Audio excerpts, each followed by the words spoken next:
Mercredi, le 23 mars, c'est le temps du sirop nouveau. On est là-dedans, là. Un très bel moment, j'enregistre ça.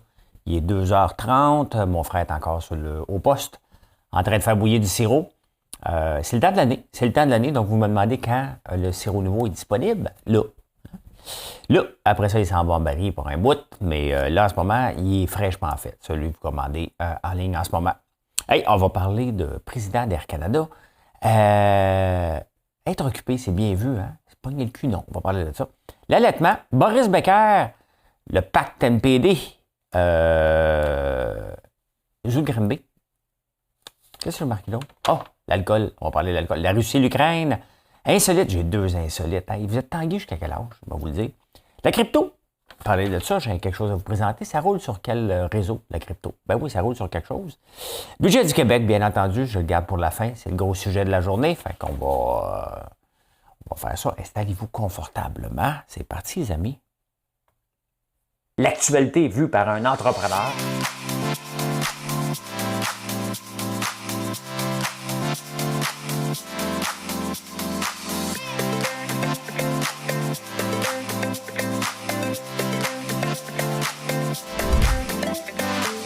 Ça bulle, parce que des fois j'ai des bulles, mais ça bulle.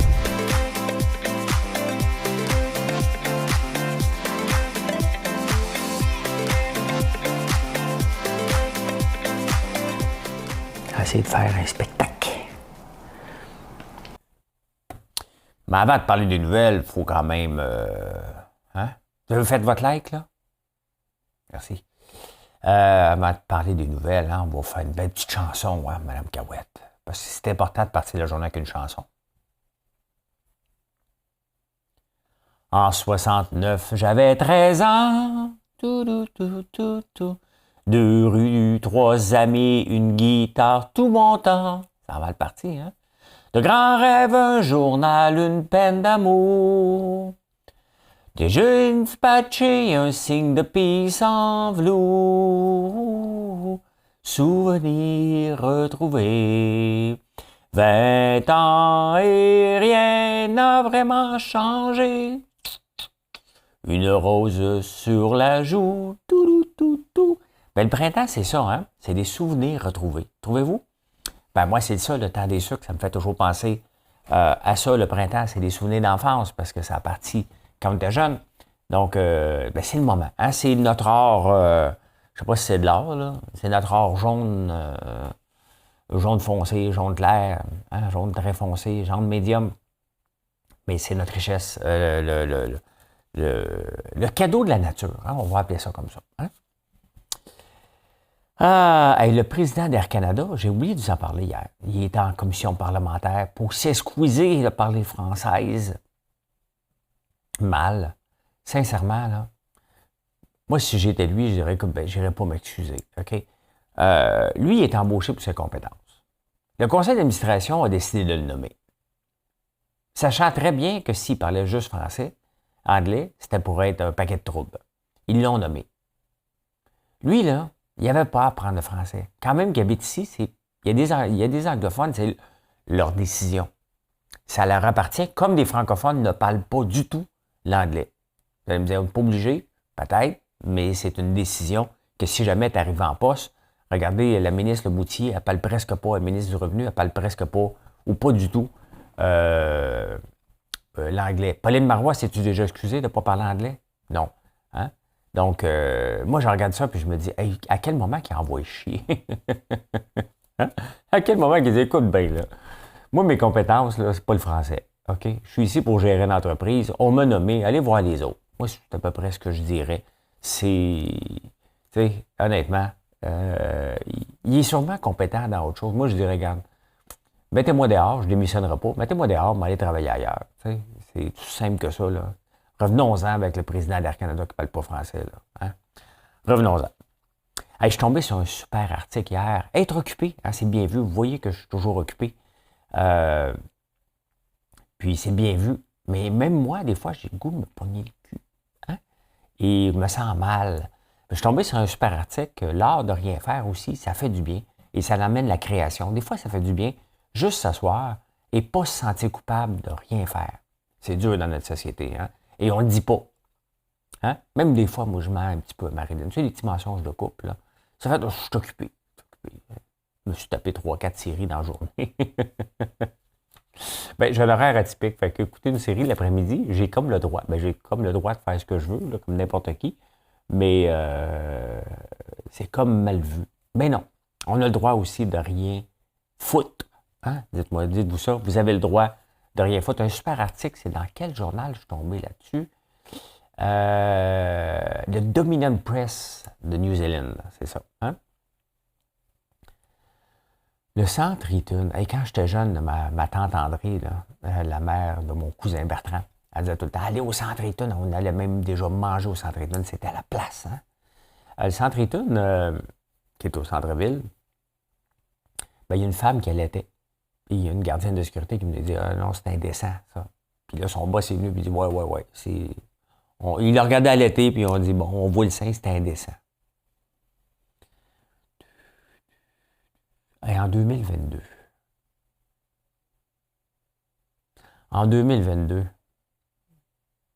on lui a dit d'arrêter d'allaiter. On est en 2022. À Montréal. Une ville quand même assez libérale. Mais on est au centre coincé Eaton. Ça a toujours été coincé, mais là, honnêtement, le centre Eaton s'est excusé. Excusez-moi, mais non, mais, tu sais, il y a tellement de monde qui manque de jugement. Là. La pandémie là, nous a fait montrer beaucoup de beauté et de laideur aussi. Hein? Beaucoup de laideur dans notre société, malheureusement, mais honnêtement. Hein? Boris Becker, qui ne se souvient pas de Boris Becker, le joueur allemand de tennis, ben, il a gagné plusieurs trophées. Il a fait une faillite en 2017. C'est pas fini encore. On est en 2022. C'est pas fini parce que dans sa faillite, il fallait qu'il remette tous ses biens. Tout, incluant ses trophées qu'il a gagné à Wimbledon. C'est toutes ses médailles, il fallait qu'il les remette aussi dans sa faillite. Tabarnouche. Le gars a gagné des médailles. Qu'est-ce que vous voulez? Hein? Mais il fallait qu'il les remette. Il ne veut pas les remettre. Je comprends, là, à un moment donné. Fait qu'il est encore devant la justice pour bris. Il n'y a plus une scène, il a vieilli. Essayez de vous le trouver. Boris Becker. C'est triste de voir, hein, des grands joueurs comme ça, des vedettes de notre enfance. Bon, là, il est beau bonhomme, là. Hein? Accusé de cacher ses trophées. J'y cacherais moi aussi, je pense. Mais là, t'appelles Boris Becker. OK, les photos sont belles. Les photos qu'on m'avait montrées étaient pas belles. Il y avait l'air presque d'un itinérant. Là. Ben, il était, c'est ça, pour fraude, d'avoir caché. Hein? D'avoir caché ses trophées. Boris Becker. Et moi, il me faisait triper ce joueur de tennis-là. Aujourd'hui, c'est Rafael Nadal, Federer, mais moi, c'était Boris Becker, puis Michael Tsang, un petit joueur de tennis chinois qui courait partout. Il ramassait des balles, lui. Hein? Ah, il y a eu un pacte avant hier, j'en ai parlé, du NPD et les libéraux. Hein? Puis là, perso, je crie presque au scandale. Les conservateurs, mais dans notre système de parlement, de politique, c'est légal de faire ça. Hein? Tu sais, c'est comme se promener en Hummer en ce moment à gaz. Tu sais, c'est pas illégal, c'est un peu immoral, mais c'est pas illégal. Ben, c'est un peu ça comment je vois le NPD puis les libéraux qui se mettent ensemble jusqu'en 2025. Tu sais, c'est dans des conditions comme ça, c'est toujours le plus faible qui domine. Hein? Si tu fais pas ce que je te dis, hein? C'est comme la semaine des co-patrons à Big Brother. Hein? Celui qui n'avait pas les pouvoirs, comme Trana, elle dit « Hey, on est co-patron, tu vas faire ce que je dis. » Puis l'autre, il dit « Écoute bien, c'est moi qui vais payer le prix. Hein? » Donc, c'est un peu comme ça. Les mouches sont là. C'est bizarre.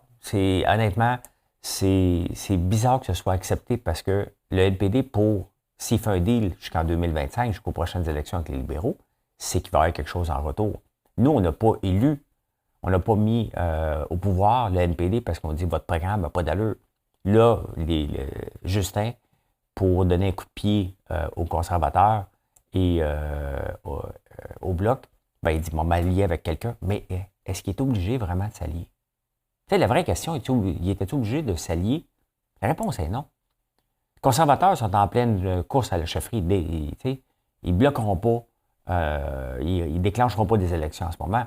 Le Bloc sait très bien que si eux autres même déclenchent des élections avec Jean Charest, ça se peut qu'ils perdent des postes. Donc, il n'y a personne qui est équipé. Là. Cette deal-là ne valait pas la peine, mais pas du tout. Hein?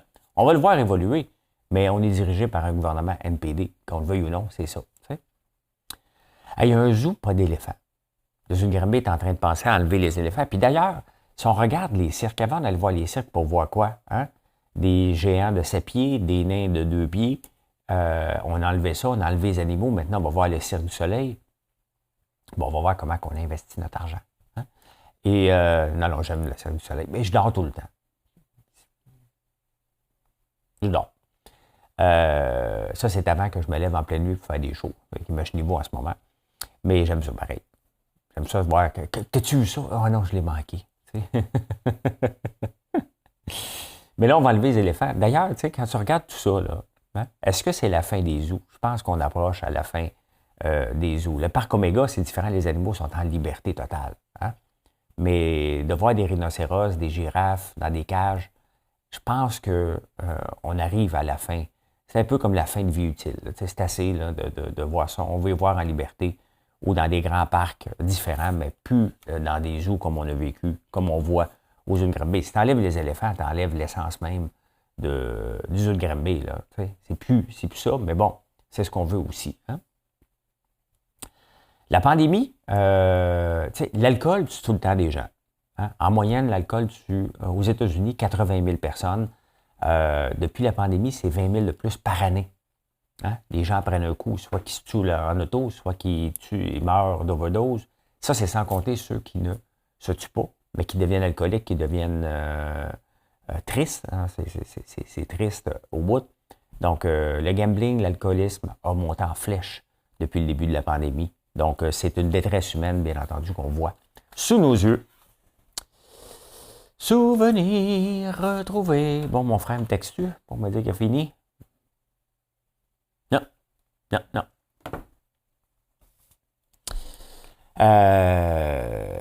Prenez une gorgée d'eau. On va parler de la Russie. Hein? J'ai échappé ma bouteille, je l'ai cassée. Je suis triste. C'est parce que je prends tout le temps une bouteille avec un bouchon fermé parce que j'ai peur d'échapper un verre d'eau sur mon ordi. C'est déjà arrivé. Hein? Poutine ne changera pas. Donc, si Poutine ne change pas, les Russes, c'est pas tous les Russes qui veulent la guerre. Hein? Donc, ces corrompus, ces oligarques ne changeront pas non plus. Les autres sont obligés un petit peu de changer, mais le mal est fait. Là. Ils se sont empochés sur le dos des gens. Donc, il reste au peuple à se révolter. Est-ce que le peuple russe va se révolter ou ils ont peur des conséquences dans cette pseudo-démocratie? Bon, on est rendu là. Parce qu'il y a bien des Russes qui sont écœurés, là. On les met tous dans le même plat, là, by the way. Hein? Tous les Russes, on les met tous dans le même bateau, mais ils ne sont pas tous dans le même bateau. C'est juste qu'ils ne peuvent pas parler. Mais à un moment donné, est-ce qu'ils vont se révolter? La question est en train de se poser, de dire, écoute, à combien de temps qu'ils vont endurer ça? Hein? En même temps, on voit la résilience du peuple ukrainien, puis le président, c'est-tu Zelensky? Il faudrait que je l'apprenne, là. Fait le tour, là, aujourd'hui, je pense qu'il est à Bruxelles, au Parlement européen, pour demander de l'aide encore, de dire, venez nous aider, mettez des restrictions sévères vers la Russie, puis en même temps, regardez ce qui se passe. Regardez ce qui se passe en ce moment. Je vous amène ici. Ça, c'est la crypto, c'est pas pour tout de suite, mais je vous amène voir la lyre égyptienne. La lyre égyptienne, la planète mange du pain et surtout du blé russe. C'est pas mal ça qu'on se rend compte. Et regardez la lyre égyptienne qui est déjà malmenée avec un taux d'inflation qui est élevé. Bien là, avec le taux d'inflation très, très, très élevé pour acheter du pain, entre autres du blé, bien ça vient de dégringoler encore. Donc le peuple égyptien se fait malmener dernièrement. Il y a eu des scandales en Égypte. Au point de vue financier, c'est pas la première fois que ça tombe, là, si je regarde sur 6 mois.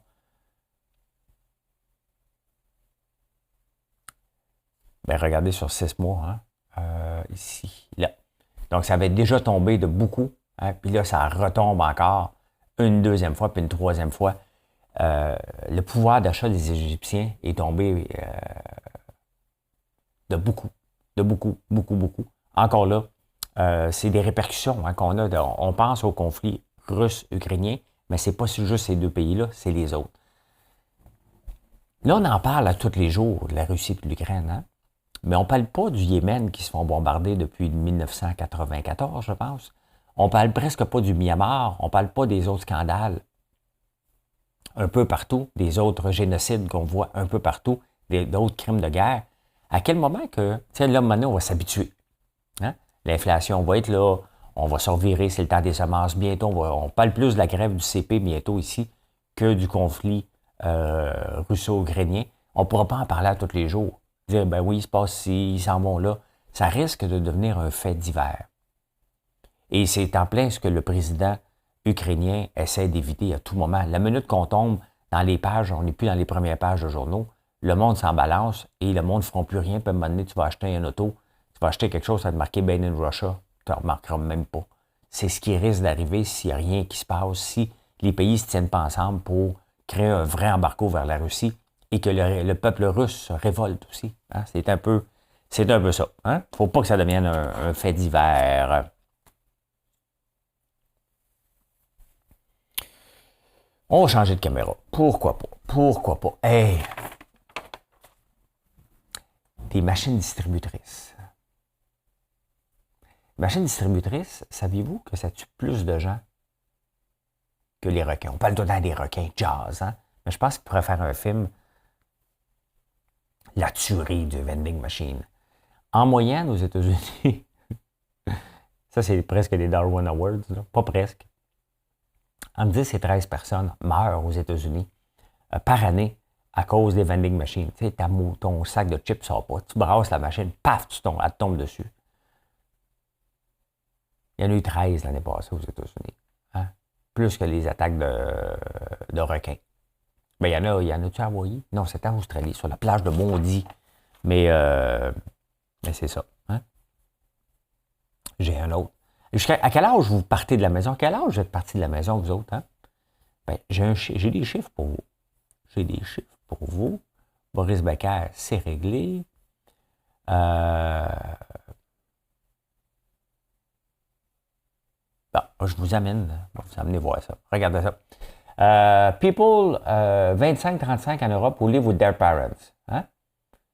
Ben, en Angleterre, c'est 14% des gens. Il y en a beaucoup, on pensait des Français. Hein? En Espagne, ça décolle pas. Moi qui aime l'Espagne, qui aimerait ça avoir un vignoble un jour en Espagne ou des olives.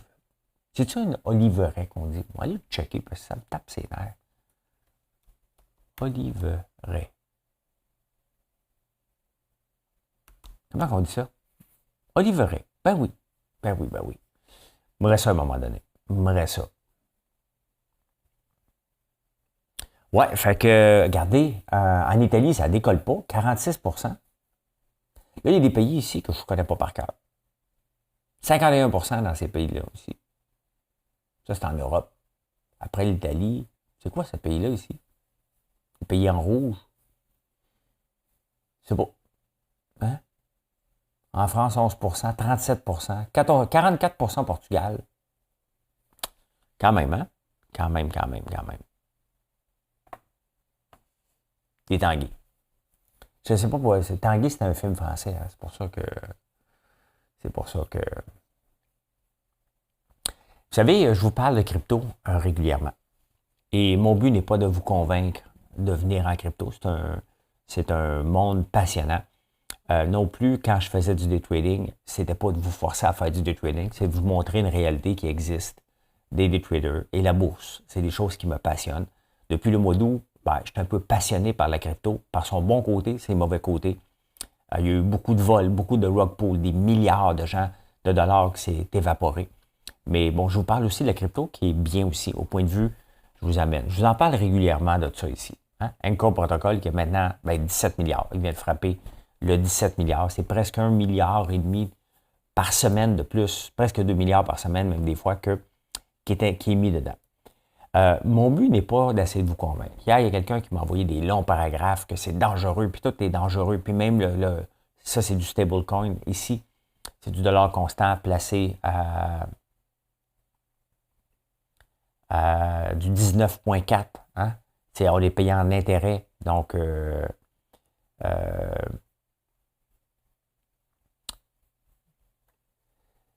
but n'est absolument pas de vous convaincre et n'est pas de minimiser les risques. Vous faites vos propres recherches.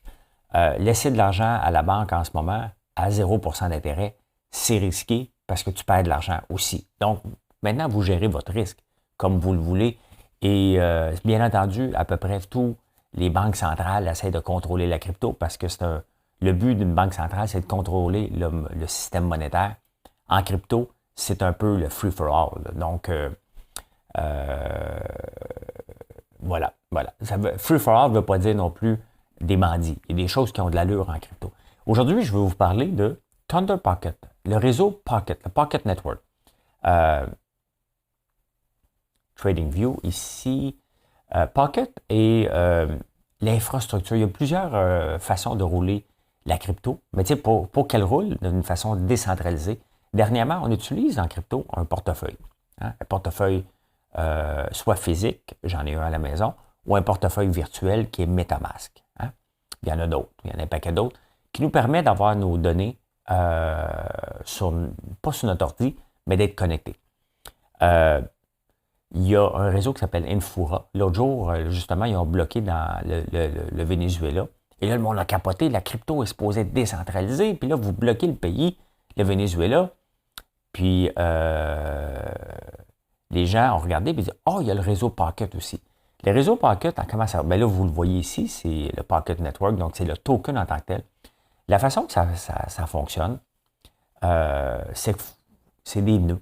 Hein? Comme ici, je pourrais très bien rouler un nœud Pocket et il faut que j'en achète 15 000. 15 000 à 78 cents, c'est à peu près 12 000 $. Et là, j'installe ça sur un ordinateur et je roule un nœud. Donc, chaque fois qu'il y a une transaction, ça se peut que je sois choisi pour effectuer la transaction et avoir des récompenses en retour, qui est le token.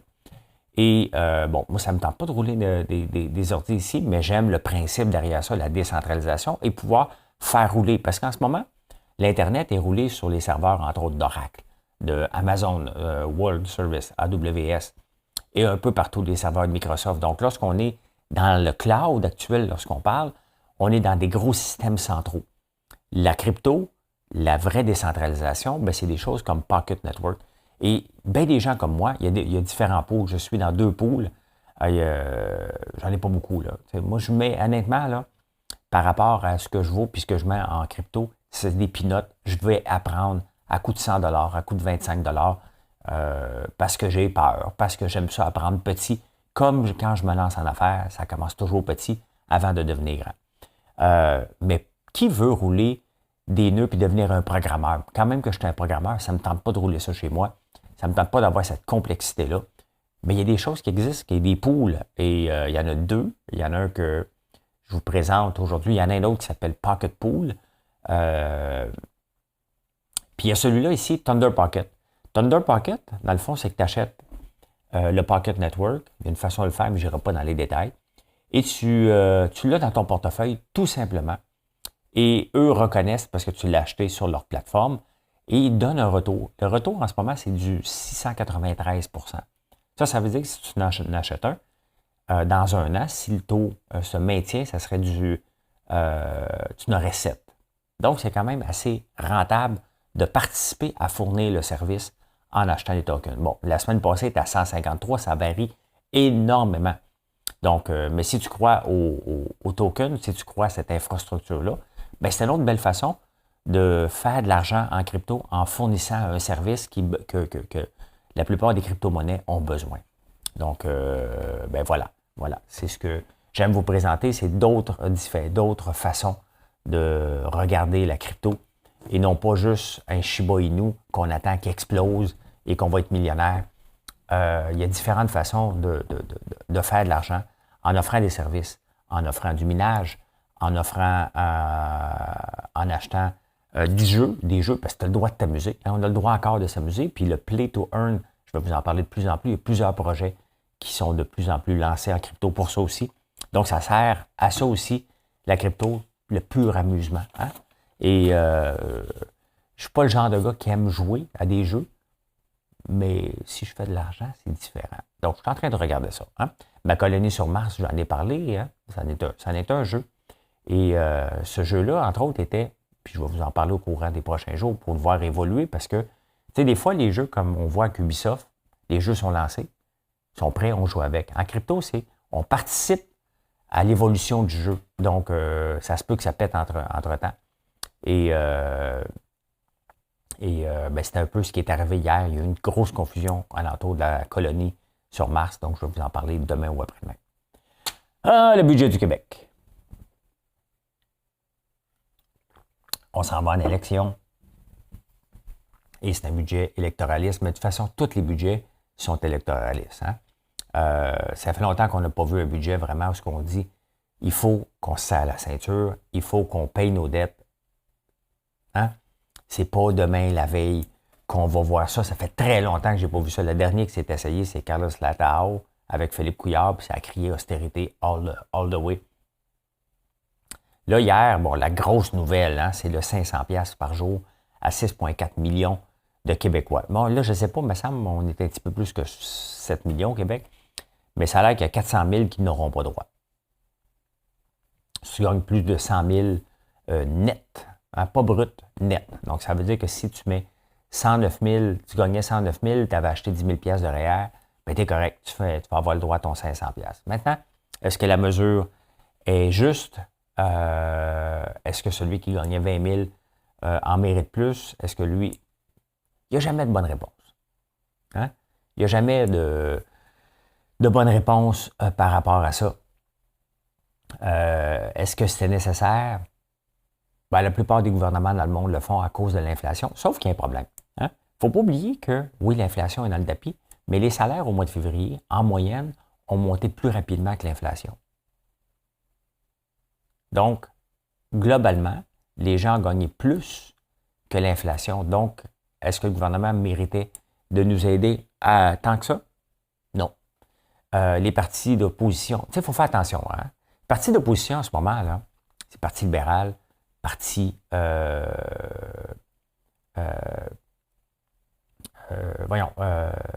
oublié, Québec solidaire. J'oublie. Parti conservateur du Québec et le Parti québécois, Paul Saint-Pierre Plamondon et Duhem, c'est juste des gens qui sont pas en chambre, qui sont derrière des drapeaux. Hein. Ils n'ont pas... peuvent dire ce qu'ils veulent, là, ce qu'ils disent est aussi bon que nous autres. Si Pascal Bérubé parle, c'est un député élu. Les autres, les deux autres chefs, c'est juste des chefs de parti qui n'osent pas se présenter. C'est deux pissous. Hein. C'est deux pissous qui n'osent pas se présenter, mais qui veulent chialer. Moi, je vote pas. Parce que je vais peut-être recommencer à voter, mais quand on va m'offrir quelque chose qui a de l'allure. Mais voter pour, regardez ce qui se passe au fédéral, voter pour Justin Trudeau pour avoir NPD en échange. Non, j'ai bien fait de ne pas voter, j'aurais été en maudit. Au moins, je n'ai pas voté. Hein? Me faire avoir, mais au moins, je n'ai pas payé pour me faire avoir. On ne paye pas pour voter, mais je me serais déplacé. Donc, est-ce que c'est un budget électoraliste? Qui va dire le contraire? On parle d'autoroute. On parle de mettre combien? 5,2 milliards de plus en santé pour le plan santé. Puis encore là, pour régler la santé, ce n'est pas en rajoutant de l'argent. On vient d'en donner de l'argent supplémentaire aux infirmières. Est-ce que ça a réglé quelque chose? Non, on va enlever la prime COVID. Donc, on avait déjà donné de l'argent supplémentaire. Ce n'est pas de l'argent supplémentaire qu'on a besoin. C'est de faire le ménage dans la façon qu'on fonctionne. Tout simplement. Des documents papier, ça devrait être fini de ça. Ils devraient se promener avec des tablettes, puis tout ça soit dans un marché, dans un réseau central. Mais ici, on le sait très bien, hein? On a un système de paye encore tout croche au fédéral, on n'est pas à veille de voir ça. Mais c'est pas en mettant de l'argent qu'on va régler le problème. Aucune entreprise ne règle ses problèmes en mettant plus d'argent. C'est en coupant qu'on règle nos problèmes. On coupe, et on recommence sur une nouvelle base. On dit, regarde, ça ne marche pas, je ne mettrai pas de la nouvelle argent, on va couper, on va recommencer vers une nouvelle base. Toutes les entreprises font ça. Vous allez me dire, le gouvernement n'est pas une entreprise. You bet que le gouvernement est aussi une entreprise. Peut-être pas à but lucratif, mais elle doit être gérée différent de ce qui est géré comme ça. Ça ne marche pas. Maintenant, le 500, ce qu'il faut retenir, c'est que seulement 400 000 personnes n'ont pas le droit de l'avoir. Vous allez me dire, oui, ils gagnent plus que 100 000, ces gens-là. Peut-être, mais est-ce que c'est beaucoup dans notre société, alors qu'on se veut une société qui est riche? Les gens qui ont des bateaux, là, puis un chalet, puis une maison, y a-tu juste 400 000 personnes qui ont ça? Parce que, tabarnouche, sinon vous êtes endettés en maudit. Est-ce que c'est juste? Ben, regardez, moi, vous donner un exemple. Il y a un gars qui en a parlé hier sur Twitter, un médecin généraliste, un omnipraticien. Il dit, moi, je gagne 460 000. Bon, le monde a capoté. Tu gagnes trop d'argent. Il dit, tu n'as pas vu ma tâche de travail puis ce que je fais. OK, bon. Il dit, ma femme gagne 40 000. Donc, le docteur, lui, il dit, moi, je gagne 460 000. Ma femme reste à la maison. Elle a un job 40 000 quand même, tu sais, normal. Et donc, cette famille-là, elle a le droit, pas lui. Est-ce que c'est juste? Mais non. Mais si le gouvernement met un paquet de règles, là, lui, le gouvernement, là, il veut que tu l'aies tout de suite. L'impact, c'est là. Et l'impact que tu vas voter pour lui, c'est là aussi. Donc, ça va être dans notre déclaration 2021. Et si on met trop de règles, on n'est pas capable. Il va falloir qu'il fasse des systèmes. Donc, c'est plus simple à un moment donné, au lieu de dépenser 3 milliards pour mettre un système informatique, parce que c'est toujours en milliards, le système informatique au fédéral, au provincial aussi. Donc, tout se met de le donner à tout le monde. Mais tu vois la stupidité. Puis là, le monde dit, tu gagnes trop. Deux choses que je retiens de son statut Twitter. Un, tu gagnes trop, donc ta femme doit faire maintenant un don. Ben non. Ben non, elle a le droit de le garder. Regarde-moi cette semaine, Jeff Fillion, il voulait m'inviter, puis je lui dis, paye-moi. Tu veux m'inviter à ton podcast, paye-moi. Ah, ben c'est ça, si tu as de l'argent, là, tu devrais le donner à une œuvre de charité. Mais non, mais y aller. Garder dans mes poches, j'ai le droit aussi d'être rémunéré, puis garder de l'argent. J'en donne déjà à des causes, je ne suis pas obligé de tout vous le dire. De toute façon, ça ne vous regarde pas. Moi, des riches qui font des annonces pour dire à qui donnent, je trouve ça un peu profiteur un peu, dire regardez comment je suis bon. Tu peux faire des choses sans toujours en parler. Mais voilà. Hein? Donc, oui, c'est une mesure électoraliste. Est-ce que ça va aider des gens? Certainement. Est-ce que ça va être un petit cadeau pour certaines autres personnes? Bien, c'est bien évident. Bien évident. Hein? Et je termine sur la détresse. Tu sais, à chaque fois que je vous montre de quoi, il y a toujours des gens qui se plaignent. Hein? Mes lunettes sont trop grandes. Dernièrement, là, je remarque la détresse humaine. Puis honnêtement, moi, je suis ici pour m'amuser. OK?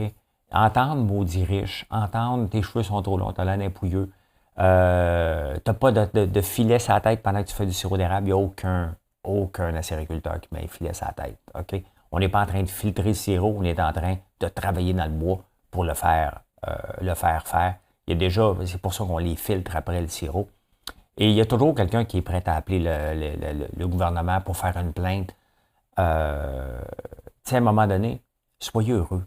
On le voit dans la pandémie. Hein? On a vu le pire. Les gens ne sont pas heureux. Moi, je fais bien ma part. Mais à un moment donné, vous ne pouvez pas toujours me taper sa tête en pensant que je vais toujours être là. Regardez, je n'ai pas fait de live cette nuit. Et, tu sais, soyez heureux. Moi, je suis ici. Là. Si vous n'êtes pas heureux, suivez-moi pas. Si vous êtes en maudit contre moi, suivez-moi pas, tout simplement. Je peux pas tout régler les problèmes du monde. Cependant, vous avez le goût d'avoir un sourire d'en face en venant écouter un gars qui ne sait pas chanter, vous êtes à bonne place. Hein? Vous partagez des choses entrepreneuriales, vous êtes à bonne place. Donc, voilà. Hey, je vous ai dit au début, hein, c'est le temps du sirop. C'est le temps de l'année, hein, que vous pouvez avoir votre fameuse canne de l'année. Ben, allez-y, c'est le moment. Donc, ne vous gênez pas. C'est en plein ce qu'on est en train de faire. D'encourager, hein, mon frère, pour dire. Puis le sirop se vend-tu? Oui, on le vend tout à mesure, à peu près. Donc, voilà. Hey, merci d'être là. Hein? N'oubliez pas de nous visiter, françoislambert.one. Bonne journée. Bye.